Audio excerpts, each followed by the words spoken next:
திருப்பதி லட்டு சுத்தமான பசு நெய் வச்சு வீட்லயே வாயில போட்டதும் கரையிற மாதிரி இருக்க இந்த ரெசிபி செம்ம டேஸ்டா இருக்கும். இப்போவே சேவ் பண்ணிக்கோங்க.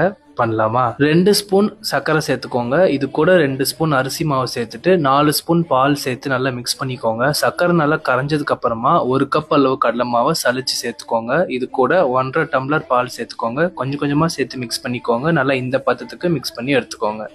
2 கப் அளவு சுத்தமான நெய் சேர்த்துக்கோங்க. நெய் நல்லா உருகுனதுக்கு அப்புறமா மீடியம் ஃப்ளேம்லயே வச்சு இந்த மாதிரி கரண்டி யூஸ் பண்ணி எல்லா பூந்தியுமே முத்து முத்தா பொரிச்சு எடுத்துக்கோங்க. மிதமான சூட்ல 2 நிமிஷம் ஃப்ரை பண்ணா போதும். ரொம்ப கிறிஸ்பியா இருக்கக்கூடாது, சாஃப்டா தான் இருக்கணும். இப்போ சர்க்கரை பாகுக்கு 1/2 கப் தண்ணி சேர்த்துக்கோங்க. 1 கப் சர்க்கரை சேர்த்துக்கோங்க. ரெண்டுத்தையும் சேர்த்து நல்லா மிக்ஸ் பண்ணிக்கோங்க. நல்லா கொதிச்சு இந்த மாதிரி ஒரு கம்பி பதம் வந்ததும் பொரிச்சு வச்சிருக்க எல்லா பூந்தியுமே சேர்த்து நல்லா மிக்ஸ் பண்ணிக்கோங்க.